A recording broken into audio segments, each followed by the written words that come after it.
الحمد لله نحمده ونستعينه ونستغفره ونعوذ بالله من شرور أنفسنا ومن سيئات أعمالنا من يهده الله فلا مضل له ومن يضلل فلا هادي له وأشهد أن لا إله إلا الله وحده لا شريك له وأشهد أن محمدا عبده ورسوله يا أيها الذين آمنوا اتقوا الله حق تقاته ولا تموتن إلا وأنتم مسلمون يا أيها الناس اتقوا ربكم الذي خلقكم من نفس واحدة وخلق منها زوجها وبث منهما رجالا كثيرا ونساء واتقوا الله الذي تساءلون به والأرحام إن الله كان عليكم رقيبا يا أيها الذين آمنوا اتقوا الله وقولوا قولا سديدا يصلح لكم أعمالكم ويغفر لكم ذنوبكم ومن يطع الله ورسوله فقد فاز فوزا عظيما أما بعد فإن خير الحديث كتاب الله وخير الهدي هدي محمد صلى الله عليه وسلم وشر الأمور محدثاتها وكل محدثة بدعة وكل بدعة ضلالة وكل ضلالة في النار. أعوذ بالله من الشيطان الرجيم. بسم الله الرحمن الرحيم. قاف والقرآن المجيد بل عجبوا أن جاءهم منذر منهم فقال الكافرون هذا شيء عجيب أإذا متنا وكنا ترابا ذلك رجع بعيد قد علمنا ما تنقص الأرض منهم وعندنا كتاب حفيظ بل كذبوا بالحق لما جاءهم فهم في أمر مريض أفلم ينظروا إلى السماء فوقهم كيف بنيناها وزيناها وما لها من فروج والأرض مددناها وألقينا فيها رواسي وأنبتنا فيها من كل زوج بهيج تبصرة وذكرى لكل عبد منيب ونزلنا من السماء ماء مباركا فأنبتنا به جنات وحب الحصيد والنخل باسقات لها طلع نضيد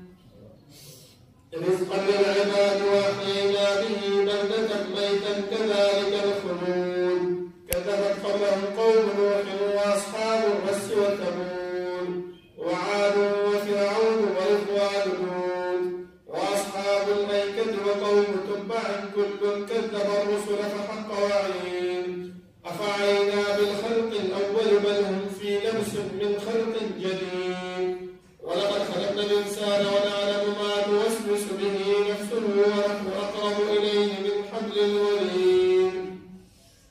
إذ يتلقى المتلقيان عن اليمين وعن الشمال قعيد ما يلفظ من قول إلا لديه رقيب عتيد وجاءت سكرة الموت بالحق ذلك ما كنت منه تحيد ونفخ في الصور ذلك يوم الوعيد وجاءت كل نفس معها سائق وشهيد لقد كنت في غفلة من هذا فكشفنا عنك غطاءك فبصرك اليوم حديد وقال قرينه هذا ما لدي عتيد ألقيا في جهنم كل كفار عنيد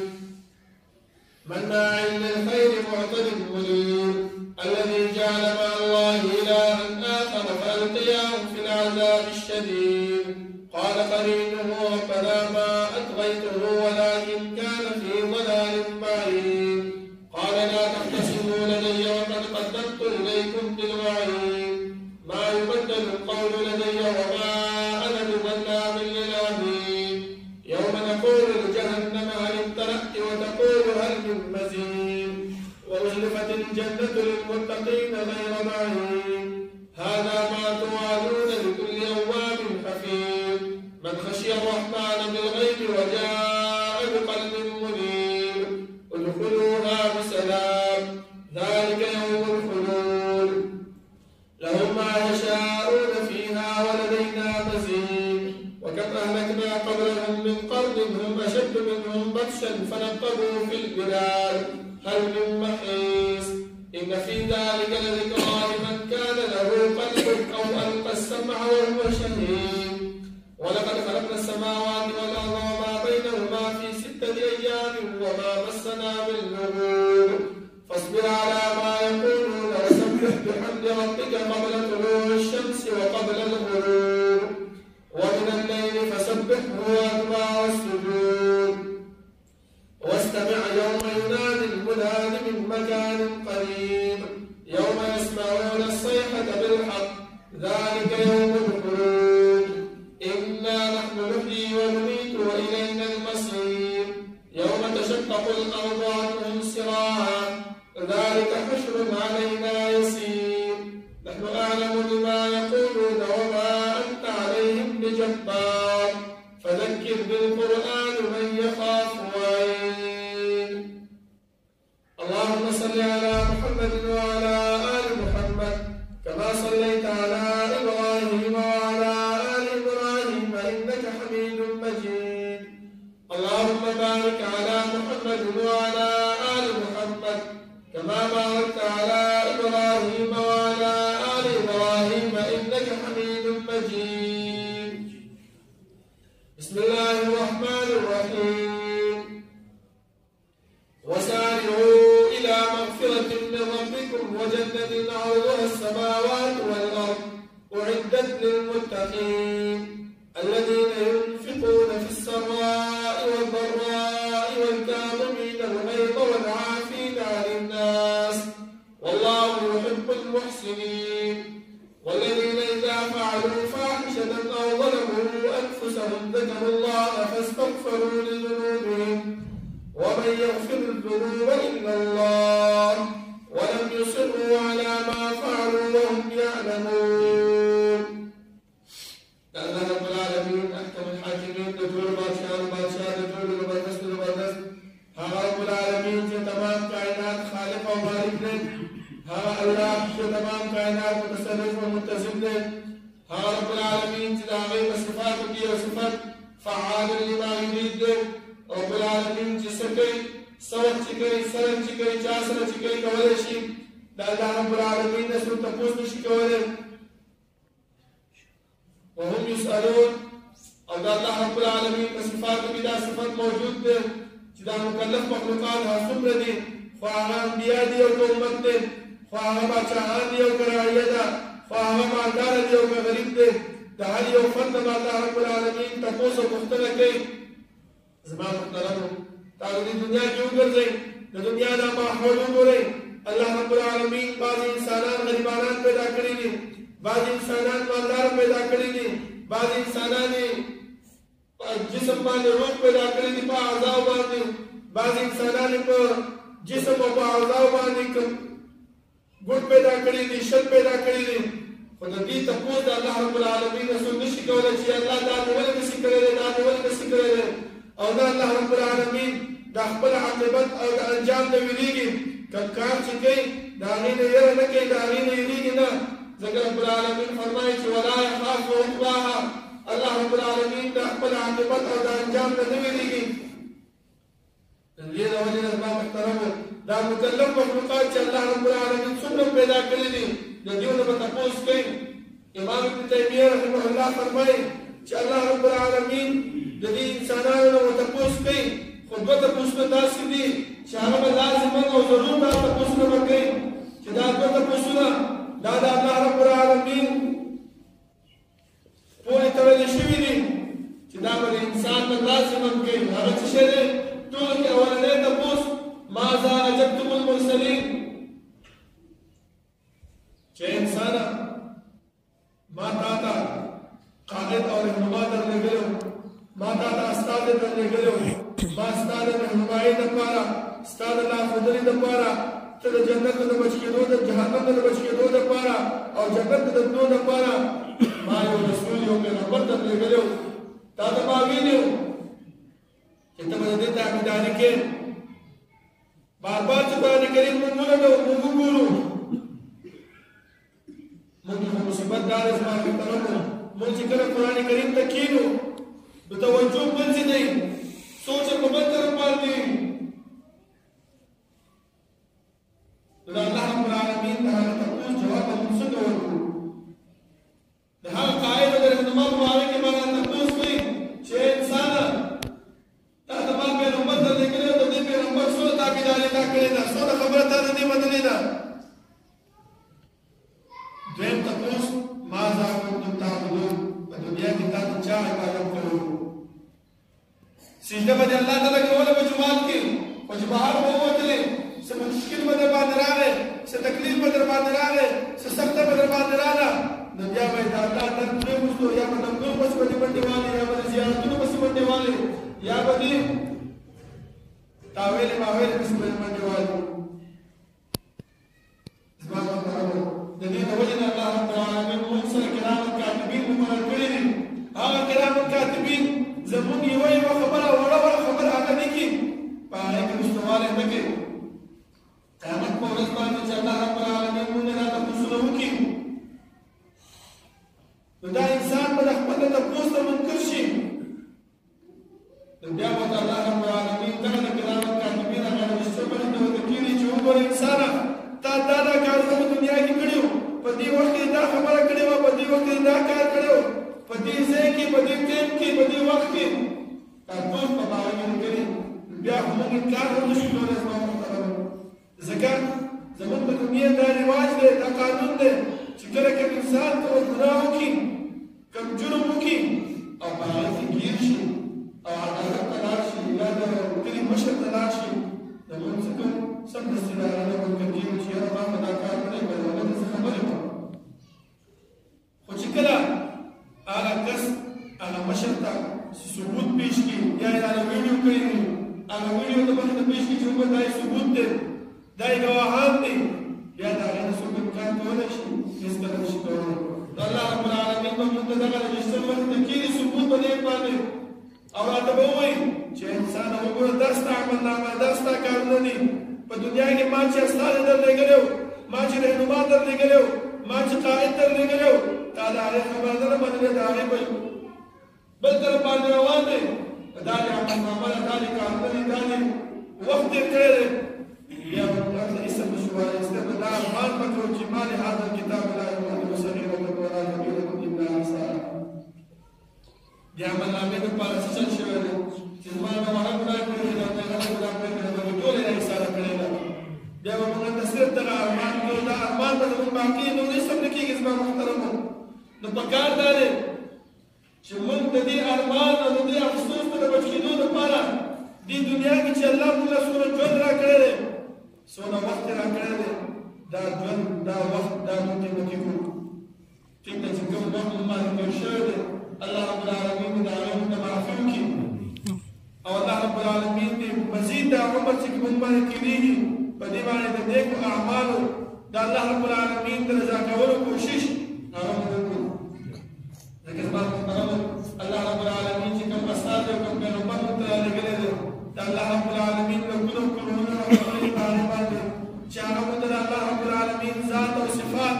د الله رب العالمین اسماء او احکام د الله رب العالمین د وحدانیت طریقې راته وښودلې او هغه لارې او هغه طریقې هم راته وښودلې چې په هغې باندې عمل کولو سره موږ د الله رب العالمین رضا د الله رب العالمین جنت پرې حاصلولی شو او هغه لارې او هغه طریقې هم راته وښودلې چې د هغې نه په اجتناب سره موږ د هغې نه بچ کېدو سره موږ د الله رب العالمین د قهر او د غضب نه بچ کېږو زما محترمو الله رب العالمین چې موږ دې دنیا ته رالېږلي یو نو د هغې مقصد او غرض څه شی و چې موږ د الله رب العالمین عبادت د الله رب العالمین بندګي وکړو که چېرته موږ د الله رب العالمین عبادت او بندګي ونه کړو نو هغه مقصد چې موږ دې دنیا ته رالېږلي شوي یو هغه زموږ نه فوت شو هغه زموږ نه ختم شو ځان ته بندګي او عبادت دې ته نه ویلی کېږي چې موږ صرف راشو جومات ته پنځه ټایمه چې کوم دی لمونځ وکړو او بس جومات ته وځو ما د الله رب العالمین عبادت هم وکړو د الله رب العالمین بندګي وکړه دا زما محترمو بلکې د الله رب العالمین عبادت د الله رب العالمین بندګي هغه په هر وخت کې په هر ټیم کې هغه خپل زندګۍ کې راولو نو هغه به موږ کامیاب یو، هغه به موږ په سمه لار باندې یو. که چېرته موږ الله رب العالمین دغه بندګي او دغه رضا دا موږ صرف دې جومات ته لمانځه پورې وتړله، نو بیا کامیابي زموږ مقدر نه ګرځېږي زما محترمو. ځکه الله رب العالمین په قرآن کې فرمایي که چېرته تاسو دا خبره په ذهن کې ساتئ چې الله رب العالمین موږ سره مینه وکړي، الله رب العالمین موږ سره محبت وکړي، نو څه وکړئ؟ پیغمبر فرمایي چې ما ته الله وویلې چې فتبعوني، زما تابعداري وکړئ. اوس د پیغمبر صلی الله علیه وسلم تابعداري وګورئ، هغه موږ ته یوه خبره نه ده پرېښې، مګر هر هغه بیان کړې ده چې انسانه د مونځ په ټیم کې دغه اعمال دي، د اوداسه په ټیم کې دغه اعمال دي، چا سره چې معامله کې دغه کارونه به کې، دنیایي معاشره کې چې وخت تېرې دغه کارونه به کې. د دې د وجې نه زما محترمو موږ ته پکار دي چې موږ هغه معاملات هغه کارونه خپلې زندګۍ ته راولو. ځکه الله رب العالمین فرمایي چې وسارعوا الی مغفرة من ربکم، جلدیوالی وکړئ د هغې بخښنې ته او د هغې نیکۍ طرف ته چې الله رب العالمین موږ ته هغه تیار کړی و. هغه جنت عرضها السماوات والارض چې د هغې پلنوالی د اسمانونو د ځمکې مقدار پلن و. دومره پلن جنت الله رب العالمین موږ ته تیار کړی دی. او حدیث کې راځي چې کله الله رب العالمین اخرنی جنتي چې د جهنم نه راوباسي، لکه یو انسان په څنګه خبره راځي کله ما هم کلمه ویلې ده، ما هم د الله رب العالمین هغه چې کوم اولنی مقصد دی هغه پوره کړی دی، نور د ګناهونو کوم په یو څو ورځو دپاره یو څو وخت دپاره په جهنم کې وسوځېږم، بیا به راځمه جنت مې مقدر دی. د زما محترمو دې خبرې ته سوچ وکړئ چې رسول الله صلی الله علیه وسلم فرمایي چې دا د دنیا اور دا د جهنم د اور نه 80 چنده کم دی. څو چنده کم دی؟ 80 چنده کم دی. تاسو د دنیا د اور ته لاس ونیسئ، څوک اور ته لاس نیولی شي؟ یو منټ لاس ورته لږ ونیسئ چې څه درسره کوي دا اور، نو چې دا 80 چنده کم دی، نو چې هغه 80 چنده زیات اور باندې چې بیا موږ سوځېږو، نو زموږ بیا څه حالت دی زما محترمو؟ الله رب العالمین دا فرمایي چې سرابیلهم من قطران وتغشى وجوههم النار. داسې کس ته به الله رب العالمین داسې نافرمان بندګان ته الله رب العالمین په دې جهنم کې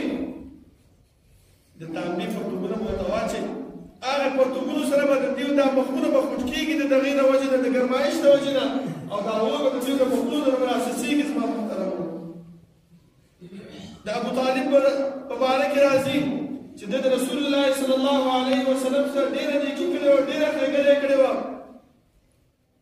په هر ځای کې ورته ولاړ او ډېر ملاتړ یې ورسره کړی و، لیکن ایمان یې نه و راوړی. رسول الله صلی الله علیه وسلم فرمایي چې زه به د الله رب العالمین ته د دې سپارښت به وکړم، خو بیا به الله رب العالمین ورته وویلې چې زه به د جهنم کمتر عذاب دله ورکوم، هغه ادنا عذاب، هغه کمزوری عذاب هغه به زه دله ورکوم، ځکه چې ستا ملاتړ یې کړی دی. هغه کمزوري عذاب تاسو ووایئ. زما محترمو د دې واقعې مقصد زما دا و چې زموږ په زړونو کې به دا خبره راځي چې یاره د ګناهګار یم، په جهنم به لږ وسنګم، بیا به بس جنت ځای دی، جنت ته به ځمه. نه، د جهنم هغه کمترې عذاب تاسو وګورئ. زما محترم هغه څه شی دی؟ رسول الله صلی الله علیه وسلم فرمایي چې الله رب العالمین به ابو طالب ته د جهنم څپلۍ واچوي. د دې د جهنم د څپلۍ په وجه باندې به د ده دا مازغه چې دا خوټ کېږي، لکه تاسو وګورئ کټوۍ چې په اور باندې کېږي، اوبه پکې واچوئ، دا اوبه څنګه خوټ خوټ کېږي که نه؟ دغه شانتې به د دې څپلو باندې د دې انسان د دې ابو طالب دا مازغه به خوټ کېږي. وایي دا هغه کمترې کمزورې عذاب دی. خپله سوچ وکړئ زما محترمو، الله رب العالمین دې موږ د دغسې عذاب نه وساتي. بیا الله فرمایي چې اعدت للمتقین، الله رب العالمین دغه جنت تیار کړی د متقیانو لپاره. راځئ د متقیانو صفات وګورو چې متقین کوم صفات دي. ټولو کې اول الله رب العالمین موږ ته بیان کړی چې الذین یؤمنون بالغیب ویقیمون الصلاة ومما رزقناهم ينفقون، چې ایمان په غیب باندې راوړي، هغه خبرې چې کوم موږ ته الله او د الله رسول صلی الله علیه وسلم بیان کړي هغه باندې ایمان راوړل. اگر که ستاسو زړه بدی او کنه بدی، اگر که ستاسو دل او دماغ هغه تسلیمي او کنه تسلیمي، بس الله تعالی ته ویلي ته به باندې پیغمبر ته ویلي ته هغه تسلیمي. ويقيمون الصلاة دوين منذ قائمون. زمان محترم الله رب العالمين دي معفوم کی دا رسول الله صلى الله عليه وسلم دعا ده چې الله زما دا امت په یو ځل باندې د مخکینی امتونو په شان په هلاک کړه. یعنی چې موږ خپل ماحول ته وګورو، خپل کارونو ته وګورو، زموږ دا اعمال، زموږ دا کارونه، زموږ دا وخت تېرول دا داسې دي چې سمدستي الله رب العالمین په موږ باندې عذاب نازل کړي. خو دا د هغه پیغمبر دعا ده چې الله قبول کړې ده چې الله زما د امت د مخکیني امتونو په شان په یو ځل باندې په هلاک کوه. یعنې موږ د دې خبرې مستحق یو چې موږ باندې الله عذاب نازل کړي. لکه زموږ کارونه، زموږ اعمال دا دې طرف ته دعوت ورکوي. موږ چې په دنیا کې وخت تېرو، یو د الله عبادت کوو، منزل راځو، هغه په زوره باندې، هغه د خپل طبیعت باندې راځو. ځکه تاسو وګورئ الله رب العالمین په انسانانو باندې دومره رحیم او کریم دی او دومره مهربان پیغمبر یې رالېږلی دی. هغه موږ ته یوه خبره بیانه کړې ده تر دې پورې چې دا د جمعې لمونځ دی. د دې په باره کې رسول الله صلی الله علیه وسلم وفرمایل چې کله د لمر راوخېږي، د لمر د راختو نه بعد امام د منبر ته راختو پورې الله رب العالمین دا ټیم 15 وخته باندې تقسیم کړی دی او د جومات په دروازه باندې فرشتي ولاړې دي. هغه زما او ستا نوم لیکي چې پلانې د پلاني زوی په پلاني ټیم باندې راغی، دومره ثواب او اجر ورکوي. زموږ حالات داسې دي چې موږ په دنیا کې نیک کارونه او نیک اعمال خو ډېر په زورونو باندې کوو، ډېر په تکلیف باندې کوو. خو چې کوم موږ ته الله مقرر کړی دي مفته کې موږ نه راکوي، هغه مفته د موږ ځان نه راغستلو د هغې نه موږ ځان وروسته کوو. هغه اعمال، هغه ثواب تاسو ګورئ، هغه اجر تاسو ګورئ. زما محترم هغه څه شی دی چې په اول ټیم باندې څوک راننوتو، دومره اجر او دومره ثواب دی لکه د یو پوخ چې د الله په لارې کې قربان کړی. ته منډۍ ته لاړ شي، پوخ راونیسي، پیسې ورکړي او راشي په دې کیمپ کې اعلان کړي او د کیمپ والا باندې تقسیم کړي، دومره اجر او ثواب به الله ورکوي. خو دا کار موږ نه کوو، خو الله یې موږ ته فری کې مفته کې راکوي، خو هغې نه موږ ځان وروسته کړی دی. دویم ټیم باندې څوک راغی لکه یو غوایي چې د الله په لاره کې قربان کړي، په درېیم ټیم کې څوک راغی لکه یو چینی د الله په لاره کې قربان کړي، په څلورم ټیم کې چې راغی لکه یو چرګ د الله په لاره کې قربان کړي، پنځم ټیم باندې چې څوک راغی لکه چې یو انډی د الله په لاره کې قربان کړي. دومره اجر او ثواب موږ الله رب العالمین راکوي، خو په مفته کې راکوي. موږ څه کوو؟ موږ هغه د مفت ثواب هم د الله رب العالمین نه پېرزو کېږي چې الله موږ ته موږ دې ضرورت نشته دی، موږ په ځان نه چې دی نو رسېدلي خلک یو، موږ د ستا د ثوابونو د اجر ضرورت نشته دی، موږ د عذاب مستحق یو، موږ د عذاب راکړه. ځکه زموږ دا اعمال دې طرف ته توجه کوي. زما محترم پکار دا دی چې موږ دغه اعمال او دغه اجرونو پسې مخکېوالی وکړو. خو بیا پیغمبر فرمایي چې کله امام منبر ته راوخېږي، هغه فرشتې خپل رجسټر بند کړي او راشي د امام خطبې اورېدو ته کښېني. چې بیا د امام د خطبې منبر ته راختو نه وروسته چې څوک راغلل، د هغې نومونه په هغه رجسټر کې نشته دی. بس یو انسان په زړه کې دا خبره راځي چې یاره خیر دی که رجسټر کې مې نوم راغلی، مونځ خو مې د جمعې ادا کړو که نه، خطبه خو مې واورېدله که نه. زه به د دې یو ورکوړی مثال تاسو ته درکړم. زما محترم هغه دا یو سړی دی ټوله میاشت یو کارخانه کې یو فیکټرۍ کې کار کوي او هغه د فیکټرۍ او د هغې کارخانې والا په دروازه باندې یو رجسټر ایښی دی. په هغه رجسټر کې تا ته ویلي چې د سهار سړی راځي، هغه ټایم هم لیکه او دستخط هم کوه، او چې کله دې ډیوټي کېږي چې ځې هم دستخط کوه او ټایم لیکه. او ته چې دی نو دا مالک پاسې یو شکایت دی بل کار باندې چې عثمان دستخط به کوه چې عثمان دستخط به کوه، دا څه خبره ده؟ اړه یې کومه ده میاشت په اخره کې ته ټوله میاشت راغلې او د میاشت په اخره کې ته چې تنخوا ته لاړ شي خپلې مزدورۍ دیاړۍ ته لاړ شي او هغه مالک به ته وایي چې ورشه هغه ګېټ باندې هغه رجسټر کوډ دی هغه راوړه چې وګورې ستا یو دستخط پکې نشته دی تاسو په الله باور وکړئ هغه مالک به تاسو ته تنخوا د دې میاشتې درکوي که نه درکوي هېڅکله نه درکوي ولې تا خو ټوله میاشت ځان مړ کړو ډیوټي دې وکړله مزدوري دې وکړله دیاړې دې وکړله هر څه دې وکړلو لیکن هغې چې کوم بدله او کوم عوض دی کوم پیسې دي هغه تا ته نه ملاوېږي ولې مالک وایي چې زه څه خبره وکړم تا راته کړی دی او که نه دی کړی تا حاضري کړې ده او که نه ده کړې دا به دومره کسان دي دلته د دې کسانو په باره کې ما ته څه معلومات شته دي د زما محترمو دغه اجر او ثواب ټیک د موږ منظر هم رالو ټیک د موږ خطبه مو اورېدله لیکن د هغه د وعي هغه د خوب هغه د چیني هغه د چرګ هغه قربانولو اجر او ثواب موږ ټول مکمل یو ولې ځان دې سستي پیدا کړو زما محترمو دا د 5 ورځو ژوند دی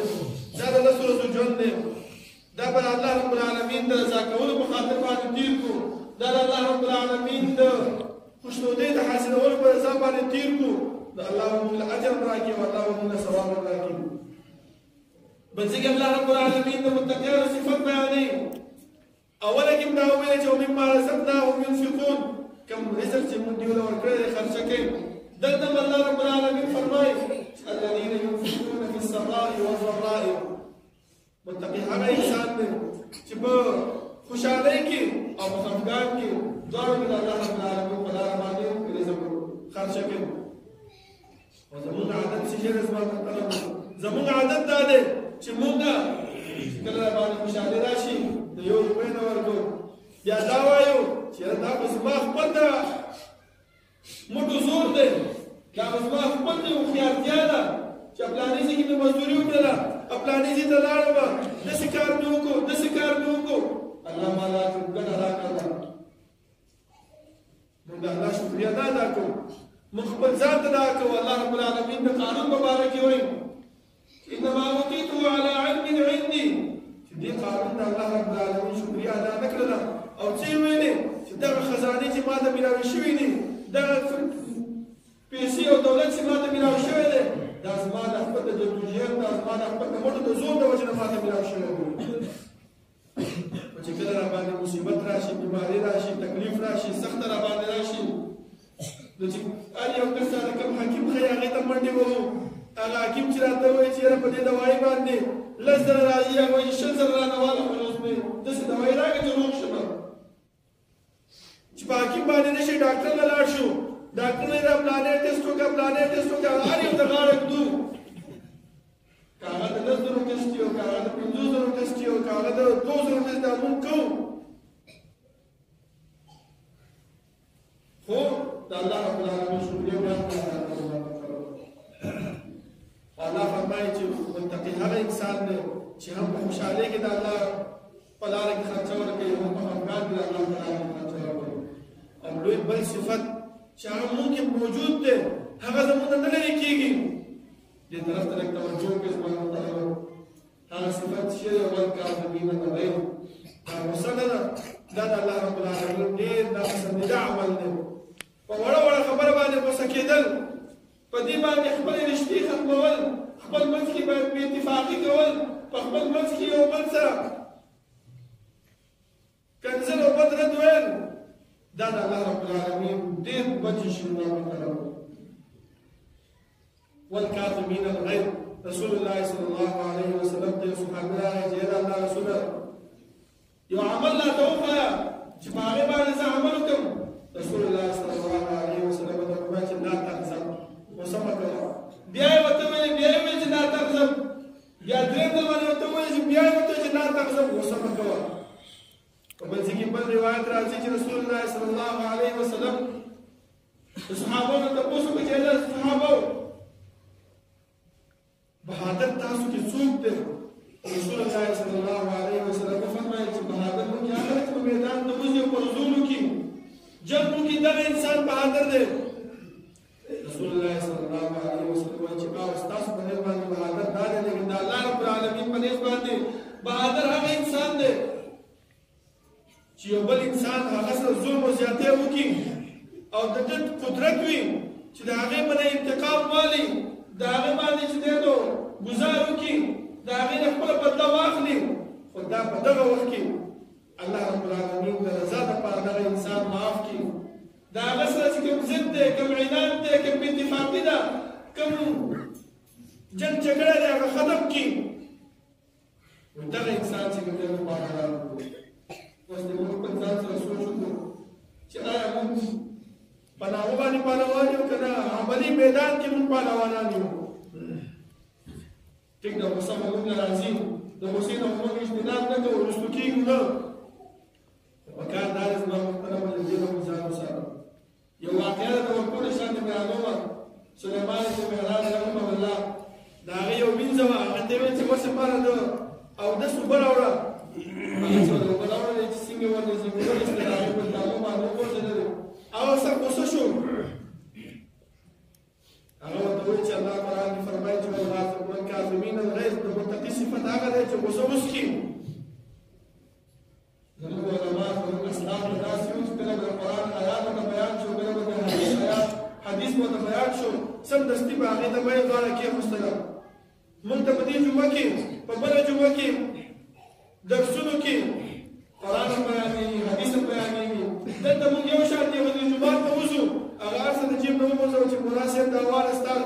ستا دې بستر شي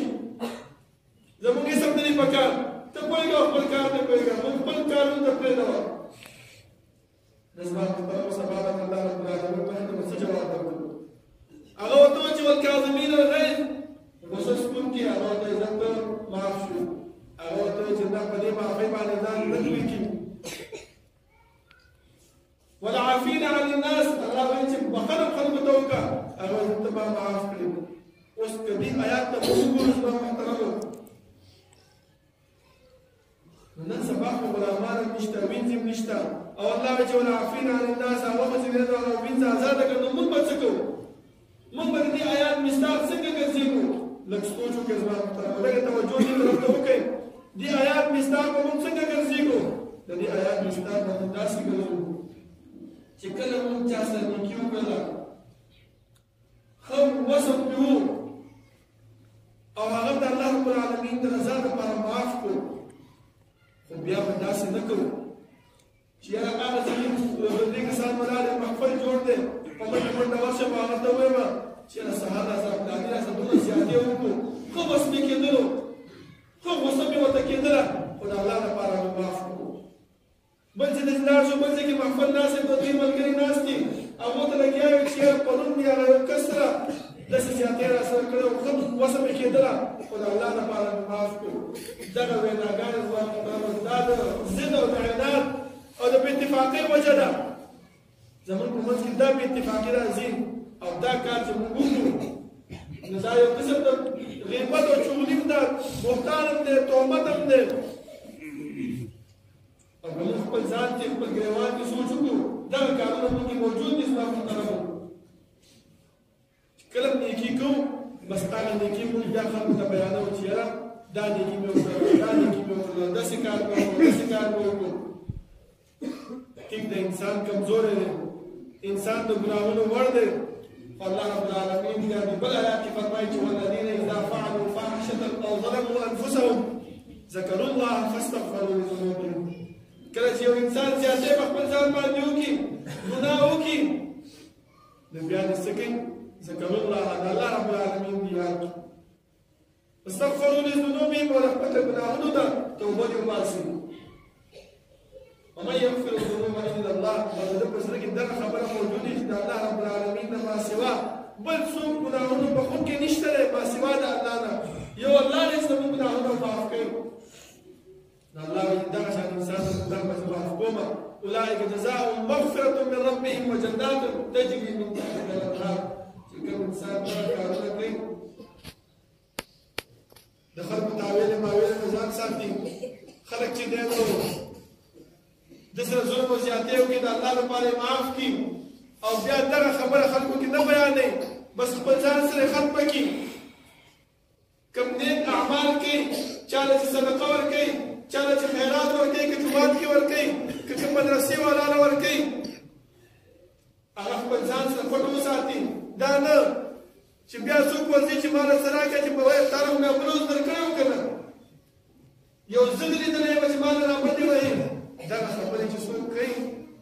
لپاره الله رب العالمین دغه شان خلکو لپاره الله جهنم تیار کړی دی او چې کوم خلک دغه خبرې نه کوي او اتفاقي خپل ځان کې پیدا کوي د خلکو د تهمت نه د خلکو د بې عزتۍ نه د خلکو د سپکاوي نه ځان ساتي نو الله وایي چې اولئک جزاؤهم مغفرة من ربهم د داسې خلکو لپاره الله بدله څه تیاره کړې ده بخښنه تیاره کړې ده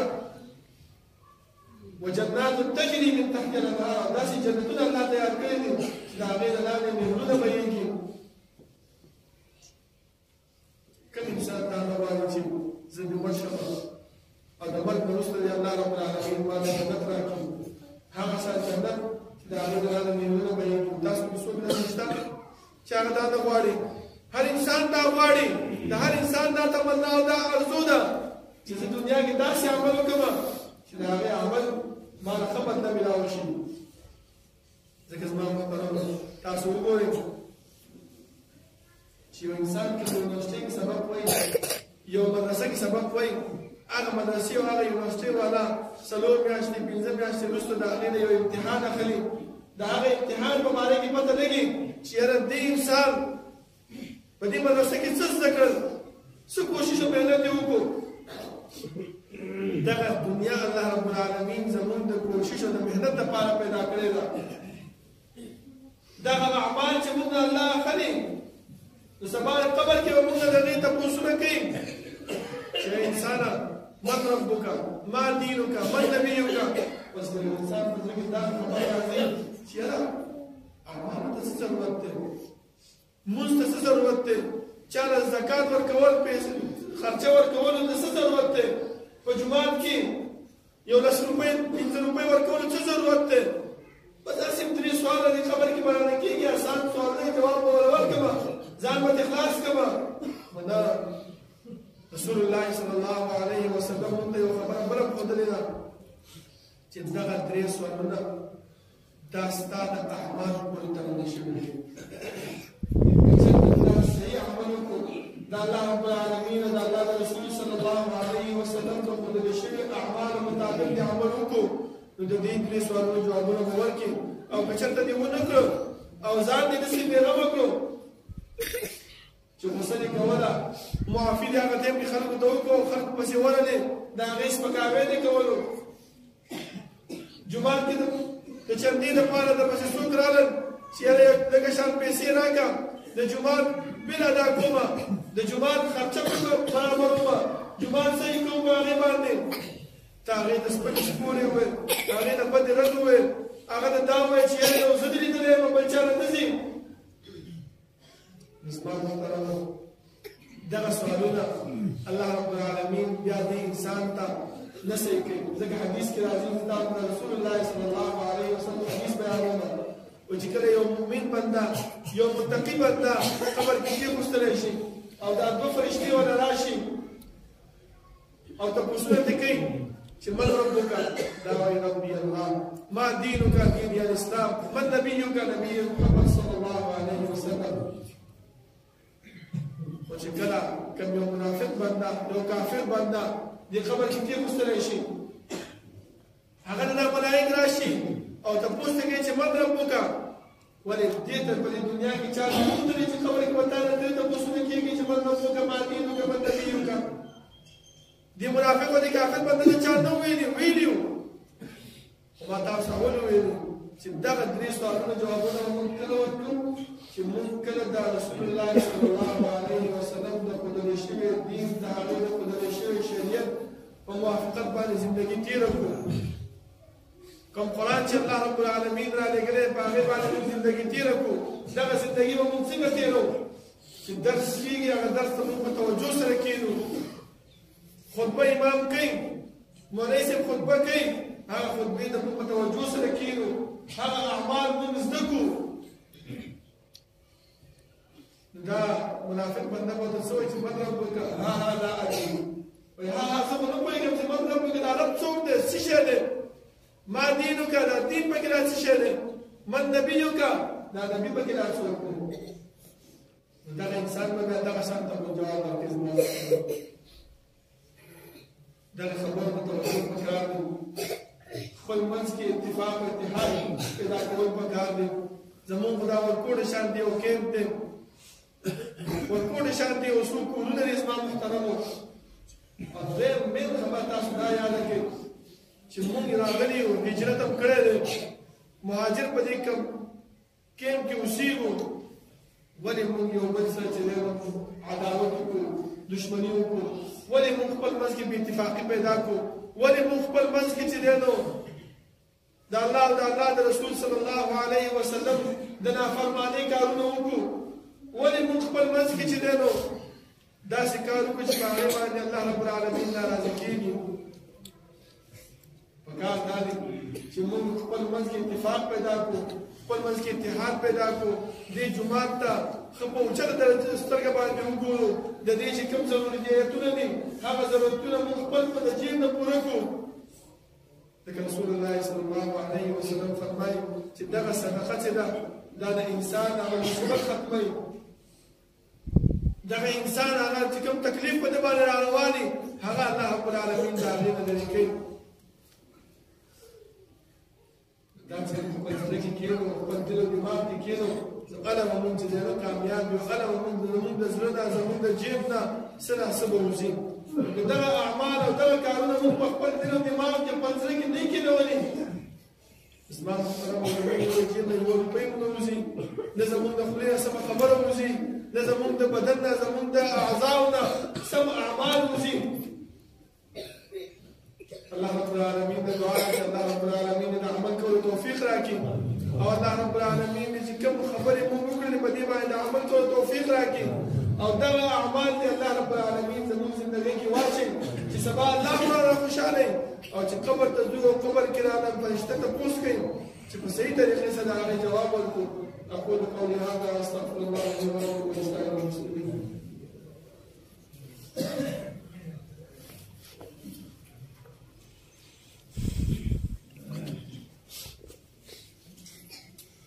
إن الحمد لله نحمده ونستعينه ونستغفره ونعوذ بالله من شرور أنفسنا ومن سيئات أعمالنا، من يهده الله فلا مضل له ومن يضلل فلا هادي له، وأشهد أن لا إله إلا الله وحده لا شريك له، وأشهد أن محمدا عبده ورسوله. يا أيها الذين آمنوا اتقوا الله حق تقاته ولا تموتن إلا وأنتم مسلمون. يا أيها الناس اتقوا ربكم الذي خلقكم من نفس واحدة وخلق منها زوجها وبث منهما رجالا كثيرا ونساء، واتقوا الله الذي تساءلون به والأرحام إن الله كان عليكم رقيبا. يا أيها الذين آمنوا اتقوا الله وقولوا قولا سديدا يصلح لكم أعمالكم ويغفر لكم ذنوبكم، ومن يطع الله ورسوله فقد فاز فوزا عظيما. أما بعد فإن خير الحديث كتاب الله، وخير الهدي هدي محمد صلى الله عليه وسلم، وشر الأمور محدثاتها، وكل محدثة بدعة، وكل بدعة ضلالة، وكل ضلالة في النار. أعوذ بالله من الشيطان الرجيم. بسم الله الرحمن الرحيم. قل يا عبادي الذين أسرفوا على أنفسهم لا تقنطوا من رحمة الله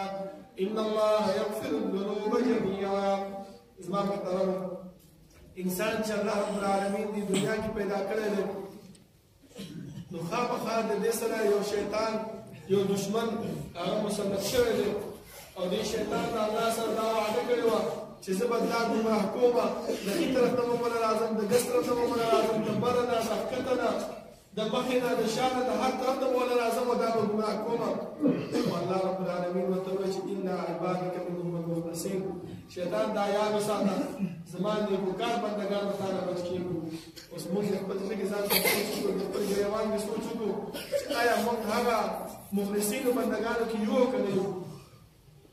بل زما محترمو مونږ باندې حکومت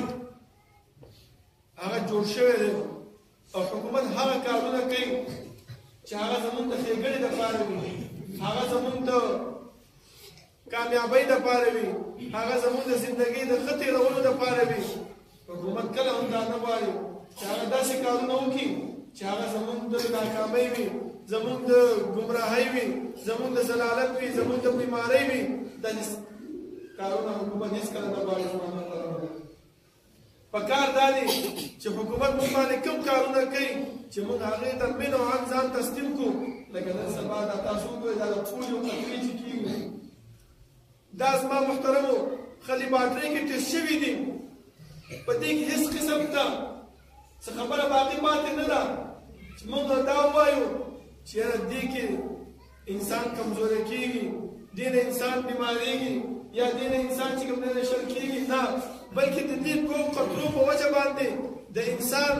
هغه زندګۍ کې چې کوم اډوکې دي دا برابرېږي. کوم انسان چې شل وي، زه تاسو خپله د سترګو د واقعه درته بیانومه. زمونږ پېښور کې یو کور دی، د هغې یو سړی یو لورې ده، شله ده،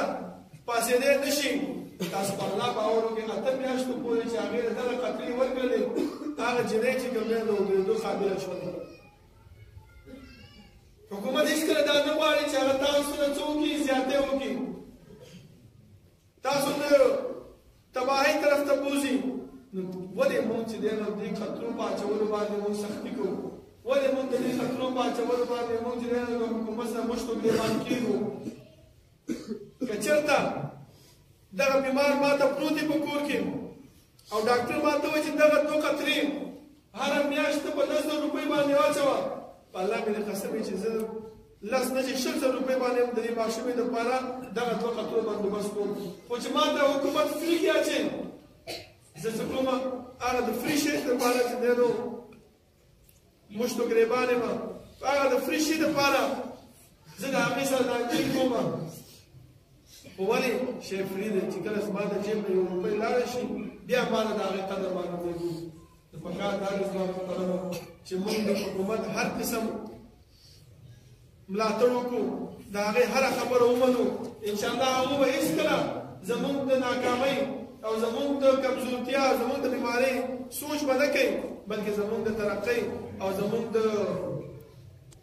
کامیابۍ طرف ته به سوچ کوي چې زموږ د جیب نه 1 روپۍ ونه لګي، بلکې هغه زموږ د دې بیماریو علاج څه وکړي؟ مفته باندې وکړي.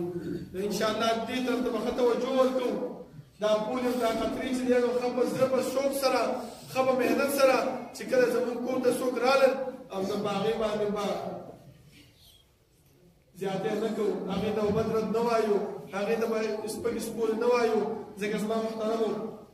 د هر مسلک علما تاسو وګورئ، که هغه اهل حدیث دي، که هغه دیوبندیان دي، که هغه بریلیان دي، که هغه شیعګان دي، که هغه هر قسم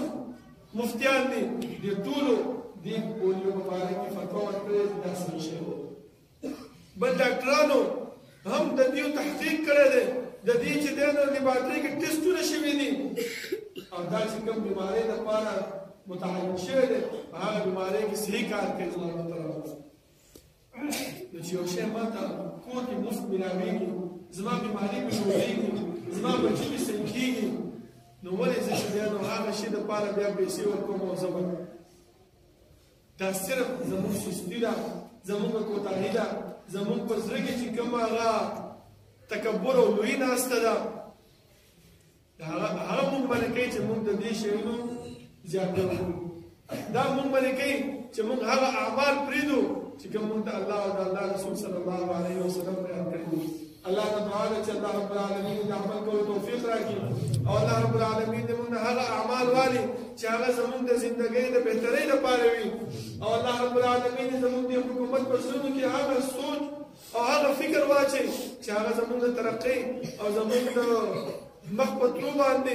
بناوي. أقول قولي هذا وأستغفر الله لي ولكم ولسائر المسلمين. ربنا لا تزغ قلوبنا بعد إذ هديتنا وهب لنا من لدنك رحمة إنك أنت الوهاب. ربنا اغفر لنا ولإخواننا الذين سبقونا بالإيمان ولا تجعل في قلوبنا غلا للذين آمنوا ربنا إنك رؤوف رحيم. ربنا لا تؤاخذنا إن نسينا وأخطأنا ربنا ولا تحمل علينا إصرا كما حملته على الذين من قبلنا ربنا ولا تحملنا ما لا طاقة لنا به واعف عنا واغفر لنا وارحمنا أنت مولانا فانصرنا على القوم الكافرين.